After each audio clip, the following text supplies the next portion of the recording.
Hey folks, so today's session about API testing. आज से एक नया सेशन स्टार्ट करने वाले हैं API टेस्टिंग का। इस सेशन में हम देखेंगे API क्या होती है, क्या मेथड्स है, सर्वर क्लाइंट क्या होता है, इसके आर्किटेक्चर्स क्या होते हैं, बॉडी क्या होती है, रिक्वेस्ट क्या होती है, सब कुछ इन डिटेल में भी हम देखने वाले हैं। And before that guys, so I try my best for this video. मैंने अपना 200% दिया है। स्टिल अगर कुछ रह जाता है तो please do let me know in the comment section, तो उसको हम हमारे न्यू सेशंस में ऐड ऑन कर देंगे। ओके, सो गाइज, स्टार्ट करने से पहले आप एक चीज़ समझो कि टेस्टिंग बहुत टाइप से होती है। जैसे कि वेब बेस्ड एप्लीकेशंस होते हैं ना, तो यूआई टेस्टिंग होती है, एपीआई टेस्टिंग होती है, जिसपे अभी हम देखने वाले हैं। ठीक है, सिक्योरिटी टेस्टिंग होती है, परफॉर्मेंस टेस्टिंग होती है, तो सबके अपने अपने अलग अलग टूल्स होते हैं। ठीक है, जैसे जो यूआई पे टेस्टिंग होती है ना, ग्राफिकल यूजर इंटरफेस पे, वो टेस्टिंग होती है selenium. Most of the favourite जो हम बोल सकते हैं इसको कि सेलेनियम यूज़ करते हैं। फिर एपीआई टेस्टिंग के लिए हम लोग पोस्टमैन टूल यूज़ करते हैं फॉर मैनुअल टेस्टिंग के लिए। एंड फॉर ऑटोमेशन हम लोग रेस्ट एश्योर्ड यूज़ करते हैं। तो दोनों हम देखेंगे मैनुअली हम कैसे एपीआई को टेस्ट करेंगे, and with the help of the rest assured हम कैसे इसको ऑटोमेट करेंगे। अब ऑटोमेशन के लिए क्या है ना, बेसिक रिक्वायर्ड है कि आपको लैंग्वेज आनी चाहिए, जावा या कोई भी आपको एक प्रोग्रामिंग लैंग्वेज आनी चाहिए, एटलीस्ट कोर उसका पता होना चाहिए। ठीक है, तब ऑटोमेशन करना आपके लिए ईजी हो जाता है। ओके, सो चलो आज का सेशन हम स्टार्ट करते हैं। So what is API, and before understanding the API पहले हम समझ लेते हैं कि क्लाइंट एंड सर्वर क्या होता है। ओके गाइज, तो अगर आपको समझ में नहीं भी आए तब भी आप इसको नॉर्मली सुनते रहना, till end of the video आपको समझ में आ जाएगा। तो क्लाइंट क्या होता है, एक डेफिनेशन वाइज इसको देख लेते हैं कि it is a computer hardware device और software that access a service mode available by a server. ठीक है, और क्या है कि जैसे आप यहाँ पे मैंने दिया हुआ है, एक डायग्राम भी बनाया है कि क्लाइंट क्या होते हैं। क्लाइंट वो होते हैं जहाँ से आप रिक्वेस्ट जनरेट करते हो। ठीक है, और रिक्वेस्ट जनरेट करने के बाद में वो रिक्वेस्ट को आप सर्वर पे भेज देते हो। तो ये आपका होता है क्लाइंट एंड सर्वर का इंटरेक्शन। सर्वर क्या है, एक्चुअली में एक फिजिकल कंप्यूटर है जो कहीं पे रखा हुआ है। ये रिमोट भी हो सकता है, ये लोकल भी हो सकता है। जैसे कि फेसबुक अगर आप एक्सेस करते हो ना, बहुत ही फेमस है फेसबुक, तो सभी यूज करते हैं। तो अगर आप फेसबुक चलाते हो तो इसका सर्वर कहीं रखा हुआ होगा, वो रिमोट हो गया, वो कहीं पे रखा हुआ है, मतलब मार्क जुकरबर्ग ने उसको कहीं पे रखा हुआ होगा। ठीक है, वो सर्वर वहां से वो ऑपरेट होता है। अब हम यहाँ से रिक्वेस्ट भेजते हैं। रिक्वेस्ट कैसे भेजते हैं, तो ऑब्वियसली हम कुछ ब्राउजर यूज करते हैं, राइट। हम ब्राउजर यूज करते हैं और उस ब्राउजर पे हम अपनी क्या भेजते हैं, रिक्वेस्ट भेजते हैं। तो वो हमारा क्या हो जाता है, क्लाइंट कहलाता है। समझ में आया आपको अभी कि क्लाइंट क्या होता है। आपका लैपटॉप हो सकता है, डेस्कटॉप हो सकता है, ब्राउजर हो सकता है, टैब हो सकता है, और जिसको हम इंटरनेट के थ्रू क्या करते हैं, रिक्वेस्ट भेजते हैं। कहाँ पे, सर्वर पे रिक्वेस्ट भेजते हैं, और सर्वर से हमें क्या होता है, फिर एक रिस्पॉन्स मिलता है। तो ये क्लाइंट को जाता है। ठीक है, तो I hope client and server आपको क्लियर हो गया होगा। नाउ नेक्स्ट चलते हैं हमारा क्लाइंट सर्वर आर्किटेक्चर पे। तो हमारा क्या है, पहला आर्किटेक्चर है वन टायर आर्किटेक्चर, दूसरा है टू टायर आर्किटेक्चर, एंड तीसरा है थ्री टायर आर्किटेक्चर। तो हम तीनों को देखते हैं वन बाई वन। तो पहला है हमारा one tier architecture. So one tier architecture में क्या होता है कि आपका क्लाइंट है और वहीं पे ही आपका सर्वर रखा हुआ है। अब ये इसका बहुत अच्छा सा मैं आपको एग्जांपल देती हूँ समझाने के लिए कि मतलब आप टेक्स्ट फाइल यूज करते हो, राइट। आप उसमें कुछ लिखते हो, कुछ भी मॉडिफाई करते हो, डिलीट करते हो, आप उसको सेव कर देते हो। फिर आपकी एक्सएमएल फाइल हो गई, एमएस ऑफिस आप यूज करते हो, एक्सेल फाइल हो गई, है ना। आप पीपीटी बनाते हो, आप एक्सेल में डेटा, आप जो शीट होती है उसमें आप डेटा फिल करते हो, आप वहीं पे ही उसका कुछ भी करते हो, लिखते हो, बनाते हो, वहीं पे सेव कर देते हो। मतलब सेम कंप्यूटर में आप सारे एक्शंस परफॉर्म कर रहे हो, करेक्ट। एक ही जगह पे, वहीं पे क्लाइंट है आपका, वहीं पे सर्वर है। उसको बोलते हैं वन टायर आर्किटेक्चर। ठीक है, और इसका बहुत फेमस एग्जाम्पल है आपका कैलकुलेटर। ठीक है, क्योंकि आप उसमें वहीं पे ही सब कुछ कर रहे हो, आपको कोई थर्ड जगह पे या थर्ड पार्टी टूल या थर्ड कुछ भी करने की जरूरत नहीं है। आप सेम ही जो आपकी डिवाइस है उसी में ही आप सारे एक्शन परफॉर्म कराते हो। ये होता है आपका वन टायर आर्किटेक्चर। अब बात करते हैं टू टायर आर्किटेक्चर की। तो टू टायर आर्किटेक्चर का सबसे, मैं बताती हूँ आपको, टू टायर आर्किटेक्चर सबसे फेमस एग्जाम्पल है बैंक। अब आप इसको समझो कैसे। टू टायर आर्किटेक्चर में होते हैं मल्टीपल क्लाइंट्स। ओके, क्या होते हैं, मल्टीपल क्लाइंट्स होते हैं, और इनका जो सर्वर होता है वो कहीं पे रखा हुआ होता है, वो डिफरेंट मशीन में रखा हुआ होता है। और जो मल्टीपल क्लाइंट्स होते हैं वो सेम सर्वर या सेम डेटाबेस को एक्सेस करते हैं, वो सेम डेटाबेस को मैनिपुलेट करते हैं, उसी पे काम करते हैं, क्रिएट करते हैं, अपडेट करते हैं, डिलीट करते हैं। उनका खुद का एक एनवायरमेंट होता है, वो होता है टू टायर आर्किटेक्चर पे। आपने सुना होगा कि बैंक का हमेशा सर्वर डाउन होता है। वो सर्वर जो होता है ना बैंक का, वो एक वहीं पे ही कहीं पे रखा हुआ होता है, और उसी सर्वर को मल्टीपल क्लाइंट्स जो है, मतलब कि बैंक के जो एम्प्लॉयज हैं मल्टीपल, वो यूज करते हैं उनके सिस्टम में, और सेम डेटाबेस पे वो एक्शंस परफॉर्म कराते हैं। ठीक है, तो ये इसका होता है टू टायर आर्किटेक्चर। लेकिन हम काम करते हैं वेब सर्विसेज पे। तो जो वेब सर्विसेज होती है ना, वेब सर्विसेज वर्क करती हैं थ्री टायर आर्किटेक्चर पे। Okay, all these web services are worked on the 3 tier architecture, मतलब कि आपका क्लाइंट होगा इसमें, ठीक है, फिर आपका बिजनेस लॉजिक होगा एंड डेटाबेस होगा आपका, या डेटा सर्वर आप इसको बोल लो। इसको एक्सप्लेन करने के लिए मैंने बहुत ही अच्छा सा एक डिजाइन लिया है, जिसमें आपका है पहला प्रेजेंटेशन लेयर, एक आता है आपका बिजनेस लेयर, ठीक है, ये सेकेंड हो गया, एंड थर्ड आता है आपका डेटाबेस सर्विस लेयर। ओके, अब प्रेजेंटेशन लेयर क्या है, इसको अच्छे से समझो। प्रेजेंटेशन लेयर मतलब कि आपका graphical user interface. Graphical user interface मतलब कि आप कहीं पे भी कोई साइट को देखते हो, कोई वेबसाइट को आप देखते हो, जब आप उसको देख रहे हो कि अच्छा इसका लुक ऐसा है या ये ऐसे दिखती है, इसकी फॉन्ट ऐसे, जहां पे आप अपनी मर्जी से अपने कन्वीनियंट के अकॉर्डिंग एक्शन परफॉर्म करा लेते हो, वो आपका होता है ग्राफिकल यूजर इंटरफेस। ठीक है, जैसे कि आप गए फेसबुक पे, फेसबुक को आप देख पा रहे हो, आप वहां पे साइन अप की बटन देखते हो, आप अच्छा नए यूजर हो तो आप साइन अप कर लोगे, अगर आप एग्जिस्टिंग यूजर हो तो आप लॉग इन कर लोगे। ठीक है, तो ये आपका पूरा आता है एक प्रेजेंटेशन लेयर में। इसको डिजाइन करते हैं, इसके डेवलपर्स अलग होते हैं, फ्रंट एंड डेवलपर अलग होते हैं। ये डिजाइन होता है स्क्रिप्टिंग लैंग्वेज के थ्रू। इसमें लैंग्वेज हमारी यूज हो जाती है नॉर्मली HTML, ठीक है, HTML यूज हो जाती है, जावा स्क्रिप्ट यूज कर लेते हैं इसको डिजाइन करने के लिए, डिजाइन और इसको और सुंदर बनाने के लिए CSS यूज कर लेते हैं। तो ये सब क्या होती है, एक स्क्रिप्टिंग लैंग्वेज होती है, ये यूज होती है फ्रंट एंड के लिए। अब आता है हमारा क्या, बिजनेस लॉजिक लेयर। अब इसमें क्या होता है, जो एक्चुअली में आपकी एप्लीकेशन लेयर भी जिसको बोलते हैं, ठीक है, ये एक एप्लीकेशन लेयर भी होती है। इसमें क्या होता है, आपका जो एक्चुअली में जो लॉजिक इंप्लीमेंट होता है ना बिजनेस का, वो यहाँ पे लिखाता है। ये कैसे लिखाता है, इसके प्रोग्राम्स होते हैं। इसमें कौन सी लैंग्वेज यूज होती है, प्रोग्रामिंग लैंग्वेज यूज होती है। जैसे कि इसमें यूज होती है, जैसे कि हम बोल दें जावा, राइट, जावा बोल दें, पाइथन बोल दें, ठीक है, C# बोल दें। ये सारी लैंग्वेज कहाँ पे यूज होती है, यहाँ पे बिजनेस लॉजिक में यूज होती है। इसके डेवलपर्स अलग होते हैं, ठीक है। अब एक आता है हमारा डेटाबेस लेयर। ये डेटाबेस होता है जहाँ पे हमारा डेटाबेस रखा हुआ होता है। डेटाबेस में क्या होगा, आपका MySQL हो जाएगा, ठीक है, आपका ओरेकल हो जाएगा, आपका कैसांड्रा हो जाएगा, मोंगोडीबी हो जाएगा। तो ये सब किसका पार्ट होता है, डेटाबेस का पार्ट होता है। इसके डेवलपर अलग होते हैं। अब आप देखो हमारे पास में 3 चीजें मिल गई हैं। अब जो API होती है ना, वो API काम करती है यहाँ पे बीच में बिजनेस लॉजिक पे। ये जो API होती है यहाँ पे काम करती है, लेकिन इसको डेवलप पूरा ओवरऑल डेवलप करने के लिए क्या चाहिए हमें, सबसे पहले डेटाबेस चाहिए होगा। अगर हमारे पास में डेटाबेस नहीं है तो API का कोई काम नहीं होगा, उस पर कोई एक्शन परफॉर्म नहीं होगा, तो कोई सेंस नहीं बनता। तो सबसे पहले डेटाबेस हमारा रेडी होता है ना। उसके बाद में हमारा क्या होता है, प्रोग्राम जो हमारा बिजनेस लॉजिक है वो लिखाता है with the help of the programming language, जिसको हम बोलते हैं APIs, ठीक है। अब उसके बाद हमारा फ्रंट एंड डिजाइन होता है। जब हमारा फ्रंट एंड डिजाइन हो जाता है तो फ्रंट एंड से हम कोई रिक्वेस्ट भेजते हैं, ठीक है।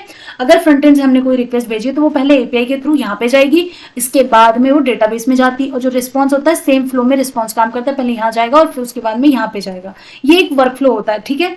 अब API क्या है, इंटरनेट, ये क्या करती है ना, इससे आपको समझ में आ रहा होगा कि API क्या कनेक्शन शो करती है, दो क्लाइंट और सर्वर के बीच का कनेक्शन, ठीक है। API क्या करती है, कनेक्शन मीडिएटर का काम करती है, जिसमें आपकी कोई रिक्वेस्ट भेज रहे हो सर्वर को, क्लाइंट रिक्वेस्ट भेजता है सर्वर को, सर्वर उसको रीड करता है और फिर रिस्पॉन्स भेजता है, ठीक है। उसके साथ में स्टेटस कोड भी भेजता है।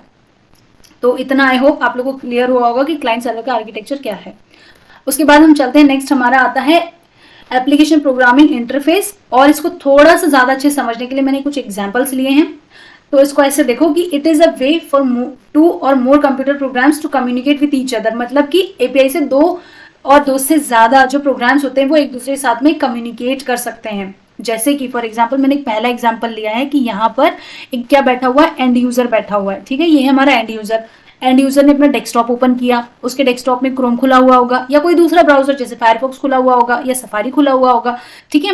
तो कोई उसने ब्राउजर अपना ओपन किया होगा एज अ क्लाइंट। अब वो क्या कर रहा है, रिक्वेस्ट भेज रहा है। वो यहाँ पे क्या कर रहा है, रिक्वेस्ट भेज रहा है। जैसे उसको फेसबुक चलाना है तो उसने फेसबुक खोला होगा, फेसबुक में उसने रिक्वेस्ट अपना जनरेट किया कि मेरे को फेसबुक ओपन कर दो, तो फेसबुक उसने सर्च किया, ठीक है, गूगल पे, क्रोम पे, तो वो उसका क्लाइंट हो गया। अब उसने रिक्वेस्ट भेजी। अब ये रिक्वेस्ट क्या करेगी, API के थ्रू सर्वर के पास जाएगी और सर्वर देखेगा, समझेगा और फिर उसको रिस्पॉन्स भेजेगा यहाँ पे।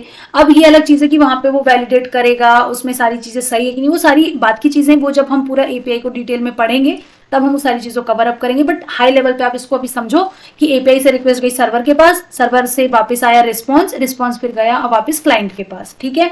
ये एक API का काम होता है। एक दूसरा एग्जाम्पल भी मैंने लिया है, जैसे कि कोई कस्टमर है, कस्टमर होटल में बैठा हुआ है, ठीक है। तो वेटर क्या करेगा, कस्टमर के पास जाएगा वेटर बोलेगा ओके मैडम आपको क्या ऑर्डर में चाहिए, तो वो ऑर्डर में आपको जो है वो कस्टमर जो पूछेगा अच्छा आपके पास के आपके मेन्यू में क्या क्या चीजें हैं, मतलब आपके डेटाबेस में क्या क्या चीजें हैं, तो वो अपना एक सर्टन लिस्ट निकाल के वो बता देगा कि ये चीजें हैं मैडम। तो मैडम क्या करेंगी, ऑर्डर मार दी, ऑर्डर करेंगी, तो वो ऑर्डर के 3-4 चीजों को हमने ऑर्डर कर दिया कि अच्छा मेरे को ये चीजें चाहिए।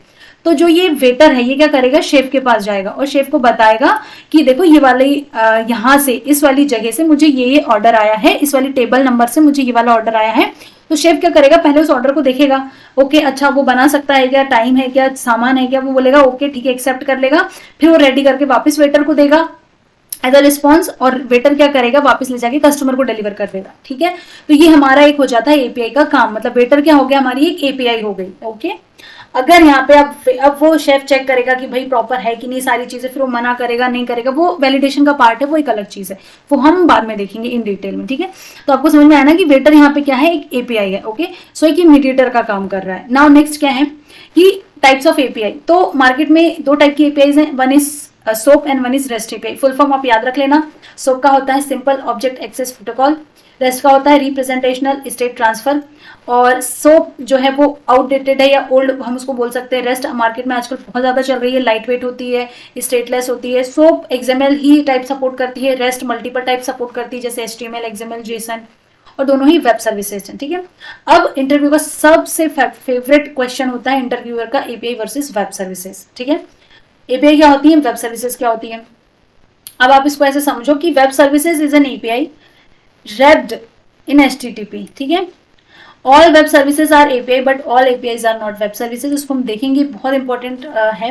Web service need a network while an API does not need a network for its operation. अब देखो, अब जैसे यहाँ पे ना कोई डेवलपर बैठा हुआ है, ठीक है, ये डेवलपर है, ये इसको एक इन्वायरमेंट दे दिया है, इसको बोलते हैं हम डेव इन्वायरमेंट। ठीक है, ये डेव इन्वायरमेंट है। अब ये डेवलपर क्या कर रहा है, यहाँ पे कुछ एपीआईज बना रहा है, जैसे वो कुछ भी एपीआई बना लेगा HTTP करके, और फिर कुछ उसने कोई एपीआई बना दी है ना, ये एपीआई बन गई। ये अब इसने ये एपीआई बना ली है, तो ये इसको हम क्या बोलेंगे, एपीआई के डेव एनवायरनमेंट में। जब इसकी टेस्टिंग हो गई, सब कुछ हो गया, सारी चीजें हो गई, अब इसको डिप्लॉय कर देते हैं किसमें, प्रोडक्शन एनवायरनमेंट में। ये डिप्लॉयमेंट इसका हो गया है प्रोडक्शन एनवायरनमेंट में। अब प्रोडक्शन एनवायरनमेंट में क्या हुआ ना कि ये पूरा लाइव हो गया। ठीक है, इसको कस्टमर यूज करने लग गए, लोग यूज करने लग गए, तो यही सेम एपीआई क्या बन गई, हमारी वेब सर्विसेज बन गई। मतलब कि वेब सर्विसेज को इंटरनेट की जरूरत पड़ती है, इसका कहने का सिंपल सा ये मतलब है। यहाँ पे पूरा समझने का मतलब ये कि जब लोकली आपके पास में रखी हुई है वो आपकी होती है एपीआई, और जब आप उसको इंटरनेट के थ्रू एक्सेस करना शुरू कर देते हैं तो वो हमारी बन जाती है वेब सर्विसेज। कोई भी वेबसाइट को हम जब गूगल पे जाके सर्च करते हैं तो वो हमारी वेब सर्विसेज होती हैं। लेकिन एक चीज ध्यान रखने वाली बात है कि सारी वेब सर्विसेज एपीआई नहीं होती है, लेकिन सारी एपीआई वेब सर्विसेज होती हैं। ठीक है, ये कॉन्सेप्ट अब मेरा क्लियर हो गया होगा आई थिंक। तो कैसे कि जैसे आपने इसका बहुत ही फेमस एग्जांपल लेते हैं कि आपको जैसे किसी की फ्लाइट बुक करनी है, राइट, एक टिकट बुक करनी है आपको, तो आप एक पोर्टल पे जाओगे डायरेक्टली, तो आप वहां पे नहीं चले जाओगे ना डेटाबेस में कि अच्छा मेरे पास में डिटेल्स है कि नहीं। वो जिसकी फ्लाइट है वो तो डायरेक्टली आपको एक्सेस नहीं दे रहा है। आप क्या करोगे, किसी के पोर्टल पे जाओगे, राइट, आप किसी के पोर्टल पे जाओगे, फिर वहां पे आप क्या करोगे, साइन अप करोगे, लॉग इन करोगे, फिर वहां पे आप क्या करोगे, अपनी डिटेल्स भेजोगे, मुझे इस तारीख को इस दिन इतने इतने बजे यहाँ से यहाँ तक के लोकेशन की डिटेल दोगे। ये आपकी रिक्वेस्ट होगी, ये पूरी आपकी क्या बन रही है, एक रिक्वेस्ट बन रही है। ये रिक्वेस्ट बन के फिर आप इसको भेजोगे कि मुझे इसकी डिटेल चाहिए। आप क्या करोगे कि आप बोलोगे कि मेरे को इसकी रिक्वेस्ट चाहिए, तो सर्वर में जाएगी वो चीज, फिर सर्वर से क्या होगा, आपको एक रिस्पॉन्स आएगा कि अच्छा इस डेट को इतने इतने बजे इस लोकेशन पे ये फ्लाइट अवेलेबल है, ये वाली सीट है, विंडो सीट है कि नहीं है, ऐसी ऐसी डिटेल्स, सारी डिटेल्स। तो ये आपको क्या हो गया, रिस्पॉन्स हो गया। ठीक है, तो ये कैसे आया, आपको एक वेब सर्विसेज के थ्रू आया। लेकिन सेम चीज अगर आप कैलकुलेटर पे परफॉर्म कर रहे होते, आप कुछ कर रहे होते, तो क्या वो वेब सर्विसेज है, कैलकुलेटर भी वही काम कर रहा है, नहीं, वो वेब सर्विसेज नहीं है, वो क्या है, एपीआईज हैं। ओके, क्योंकि वहां पे इंटरनेट की जरूरत नहीं पड़ रही है। ओके गाइस, आई होप आपको ये डिफरेंस समझ में आया होगा एपीआई का और वेब सर्विसेज का। नाउ नेक्स्ट, अब रेस्ट एपीआई में कौन सी मेथड्स होती हैं, तो रेस्ट एपीआई में नॉर्मली ये जो मेथड मैंने लिखी हुई है ये वाली मेथड ज्यादा यूज करते हैं, पोस्ट, पुट, गेट, डिलीट, और एक होती पैच भी होती है। ये हमारी होती है कर्ड ऑपरेशंस। ठीक है, एक हमारी होती है रिस्पॉन्स बॉडी और एक होती है हमारी रिक्वेस्ट बॉडी। अब रिस्पॉन्स बॉडी में आते हैं status code, cookies, response body, I think spelling mistake हो गया शायद, इग्नोर दैट। ओके अब इसमें क्या होता है कि क्लाइंट बैठा हुआ है यहाँ पे, ये हमारा क्या बैठा हुआ है, क्लाइंट बैठा हुआ है यहाँ पे, ठीक है। ये क्लाइंट ने जेसन में एक रिक्वेस्ट भेजी है, मान लो फॉर एग्जांपल इसने गेट कॉल करने के लिए रिक्वेस्ट भेजी है, ठीक है। तो इसने गेट कॉल करने के लिए सर्वर को रिक्वेस्ट भेजी है, तो सर्वर उसको किसके माध्यम से भेजी, HTTP के थ्रू भेजी है, ठीक है। HTTP के थ्रू उसने रिक्वेस्ट भेजी है, तो सर्वर इसको देखेगा, रीड करेगा और वापस फिर अपना क्या करेगा, एक रिस्पॉन्स इसको भेज देगा 200 ओके करके। ये कुछ स्टैंडर्ड क्या बोलते हैं, स्टैंडर्ड स्टेटस कोड है जो हमेशा ऐसे ही रहते हैं और ऐसे ही वर्क करते हैं, ठीक है। तो ये क्या हो गया, रेस्ट एपीआई HTTP मेथड्स हो गई आपकी, कि कौन सी, put, post, get and delete methods हो गई। गेट मतलब होता है डेटा फेच करना, डेटा लेना, डेटा रिट्रीव करना। पोस्ट मतलब होता है डेटा क्रिएट करना। पुट मतलब होता है जो ऑलरेडी एग्जिस्टिंग डेटा है उसको अपडेट करना। डिलीट का मतलब होता है डेटा को डेटाबेस से उड़ा देना, ठीक है। अब मैंने इसका बहुत अच्छा एग्जाम्पल लिया है, HTTP वर्सेस HTTPS क्या होता है, ठीक है। HTTP वर्सेस HTTPS क्या होता है, तो HTTP क्या होता है, हाइपर टेक्स्ट ट्रांसफर प्रोटोकॉल, और HTTPS होता है hyper text transfer protocol secure. तो जब भी कोई अगर HTTP यूज करता है, इसका मतलब ये होता है कि जो रिक्वेस्ट वो भेज रहा है सर्वर को, वो रिक्वेस्ट क्या होती है, विजिबल होती है। और जब कोई चीज विजिबल होगी तो उसको हैकर जो है वो इजीली हैक कर लेगा, क्योंकि उसको पता है वो इनक्रिप्टेड नहीं है, ठीक है। उसको वो डायरेक्टली उसको भेज दिया गया, वो डायरेक्टली एक्सेस कर लेगा। लेकिन जब कोई रिक्वेस्ट HTTPS के थ्रू जाती है तो वो रिक्वेस्ट इनक्रिप्टेड फॉर्म में होती है, तो वो जो रिक्वेस्ट भेजी गई है ना वो पूरी इनक्रिप्टेड होगी, तो वो जो हैकर है उसको कुछ और ही दिखेगा, उसको डिकोड करने में कई साल लग जाएंगे, ठीक है। तो इसलिए क्या most of the organisations HTTPS use करते हैं। ओके गाइस, आई होप ये आपको डिफरेंस समझ में आया होगा। नाउ नेक्स्ट क्या है, टर्मिनोलॉजीज हैं, ठीक है। मैंने बहुत अच्छे से कोशिश करी है इसको आइडेंटिफाई डिफाइन करने की, और आप लोगों को समझाने के लिए मैंने बहुत ही अच्छे से लिखने की कोशिश करी है। चलो देखते हैं। तो URI क्या होता है, तो आजकल ना URI को ही URL बोलते हैं, यानी यूनिफॉर्म रिसोर्स आइडेंटिफायर को ही हम यूनिफॉर्म रिसोर्स लोकेटर बोलते हैं, ठीक है। तो ये पूरा क्या है, URL है। इसमें आप देखो ये जो ये लिखा हुआ है ना HTTP, ये वाला, ये क्या है, ये स्कीमा है, या इसको हम प्रोटोकॉल भी स्कीम, या इसको हम प्रोटोकॉल बोल सकते हैं, ठीक है। HTTPS जो है, अब ये क्या है, ये आपका होस्ट नेम है, या इसको हम डोमेन नेम बोल सकते हैं, ठीक है। सब हर कंपनी का अपना अपना होता है, हर ऑर्गेनाइजेशन का अपना अपना होता है ये, ठीक है। www.com, facebook.com, www Amazon, ये जो भी है .com या जो भी है, तो ये सारे क्या होते हैं, होस्ट नेम होते हैं। और ये क्या होता है, ये आपका इसको क्या बोलते हैं, इसको पोर्ट बोलते हैं, जिस पोर्ट पे आपका ये चल रहा होता है। आपने सुना होगा लोकल होस्ट 8080, तो वो क्या होता है, पोर्ट नेम होता है जहाँ पे आपने होस्ट किया होता है, उससे एक्सेस करते हैं, ठीक है। तो जनरली ये ऑलरेडी प्री डिफाइंड होता है, मतलब कि जो बाय डिफॉल्ट वाला होता है वो यूज करते हैं, इसलिए एक्सटेंसिवली हम इसको यूज डिफाइन नहीं करते हैं। But to make you understand मैंने एक पूरा URL लिया हुआ है, ठीक है। अब ये क्या है, ये पाथ है, मतलब कि इस वाले होस्ट पे, इस वाले क्या बोलते हैं, इस वाले इसको क्या बोलेंगे, इस वाले पोर्ट पे ये वाला पाथ है, ठीक है। अब ये पाथ है और ये क्वेरी पैरामीटर्स है, तो इस वाले पाथ में इसको ऐसे समझो कि एक फोल्डर है। आपको आपके डेस्कटॉप पे कहीं पे जाना है, तो आप पहले जाओगे, कैसे जाओगे, आप पहले HTTP को देखोगे, फिर उसके बाद में होस्ट करोगे, फिर कौन से पोर्ट पे जाना है वहां जाओगे, फिर कौन से फोल्डर में जाना है वहां जाओगे। उस फोल्डर में बहुत सारी चीजें होंगी, तो कौन सा कंटेंट आपको लेना है, आपको या तो उसकी क्वेरी लिखनी पड़ेगी, या पैरामीटर पास करना पड़ेगा। ये जो चीज होती है ना, ये पूरा ये वही होता है, ठीक है। तो पाथ, और फिर उसके बाद में ये पूरा आपका फिल्टर आउट करने के लिए होता है, ठीक है। तो एक बार ही देख लेते हैं कि स्कीम क्या होती है यहाँ पर। तो स्कीम क्या होती है, scheme in URL, this is a protocol that should be used to access the resources beyond the well known HTTP and HTTPS, you can many other schemes. तो जैसे HTTP हमने अभी देखा ही था, HTTPS होता है, अदर दूसरे स्कीम्स भी होते हैं। अब उसके बाद आता है हमारा डोमेन। तो डोमेन क्या होता है, domain this is indicate the server hosting the resources, it can be domain name और IP एड्रेस, ये हो सकता है, राइट। फिर आता है हमारा port, it is the protocol port to which to send the request to access the resources. Usually it is omitted, meaning that the default protocol port should be used. मैंने बताया ना आपको कि normally इसको नहीं define करते हैं, default वाला ही use करते हैं। अब आता है हमारा this path the resources on the hosting server, जो कि host करा है ना वहाँ पे, जो path हमारा जो folder मैंने आपको बताया वो वाली चीज, ठीक है। फिर पैरामीटर, वही query, उसके अंदर आपको और क्या क्या फाइंड आउट करना है, कौन सी चीज फाइंड आउट करनी, स्पेसिफिक चीज जो होती है। अब सबसे इंपॉर्टेंट है एंड पॉइंट क्या होता है, ठीक है। तो डेवलपर्स हमेशा हमें एंड पॉइंट देते हैं, याद रखना। ये चीजें चेंज हो सकती हैं, ये होस्टिंग चेंज हो सकती है, पोर्ट चेंज हो सकता है, एंड पॉइंट हमेशा सेम होता है, और ये डेवलपर हमें देता है। हमेशा हमें डेवलपर से क्या लेना होता है, डेव टीम से हमें लेना होता है एंड पॉइंट, ठीक है।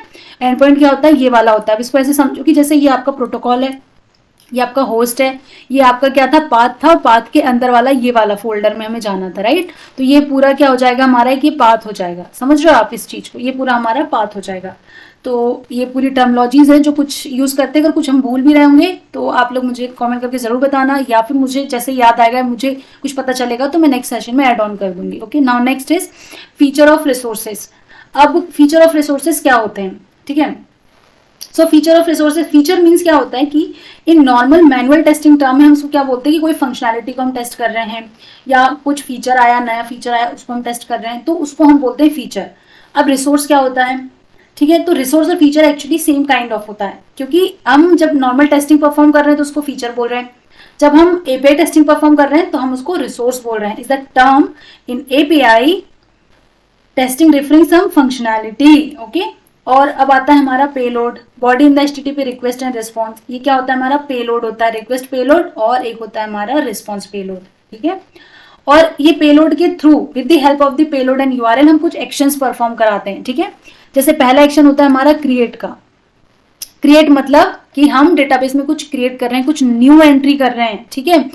तो ये होता है हमारा यूआरएल, और ये होता है हमारा एंड पॉइंट, और ये हमारा होता है पेलोड। और जब हम इसको भेजते हैं सर्वर को, तो सर्वर को जब हम भेजते हैं तो सर्वर जब एंट्री क्रिएट कर लेता है तो वो एक रिस्पॉन्स भेजता है जिसको हम बोलते हैं 200 ओके, ठीक है। ये वाला रिस्पॉन्स, ये रिस्पॉन्स कोड है, कुछ स्टैंडर्ड फॉर्मेट है जिसको, ये ऐसे ही रहते हैं, ये चेंज नहीं होते हैं, ठीक है। ये आपको बस याद कर लेना, रट लेना, जो भी करना, बट ये ऐसे ही होते हैं, ठीक है। ये होता है हमारा क्रिएट ऑपरेशन, जिसको हम पूरा बोलते हैं क्रड ऑपरेशन। अब होता है रीड। रीड मतलब होता है रिट्रीव करना, डेटा को फेच करना, डेटाबेस से डेटा को लेना। किसका डेटा लेना, जो ऑलरेडी एंटिटी क्रिएटेड है उसका डेटा लेना, ठीक है। तो ये हमारा यूआरएल हो गया। अब इसका जो रिस्पॉन्स कोड होता है वो 200 ओके होता है, ठीक है। नेक्स्ट होता है अपडेट करना, डेटा को जो ऑलरेडी क्रिएटेड डेटा है उसको अपडेट करना। तो देखो ये पेलोड भेजा, और उसके बाद में जो हमें अपडेट करना था उस पुराने में वो चीज भेजी, ठीक है। तो इसका रिस्पॉन्स कोड आता है 200, एंड हम डिलीट करते हैं। डिलीट हमें क्या करना है कि जो हमने डेटा में कुछ क्रिएट किया हुआ था हमें नहीं सही लग रहा है तो उसको हम डिलीट कर देंगे, तो उसका रिस्पॉन्स कोड भी 200 आता है। ओके गाइस, तो ये था हमारा क्रड operations, feature, resources, API testing क्या होती है, क्या मेथड्स होती हैं, सर्वर क्लाइंट क्या होते हैं, rest versus web service, API versus web services क्या होती हैं। काफी कुछ आज हमने देखा है एपीआई के लिए। नेक्स्ट हम स्टार्ट करेंगे automation and manual testing as well. तो हम यूज करेंगे उसके लिए पोस्टमैन टूल, और पोस्टमैन टूल हम क्यों यूज करेंगे वो भी हम देखेंगे, क्योंकि मार्केट में बहुत सारे टूल अवेलेबल हैं, बट हम स्पेसिफिक पोस्टमैन ही क्यों लर्न करने वाले हैं उस पर भी हम डिस्कस करेंगे। फिर देखेंगे रेस्ट एश्योर्ड एपीआई को ऑटोमेट कैसे करते हैं। Okay guys, so thank you for watching this video. Don't forget to subscribe my channel.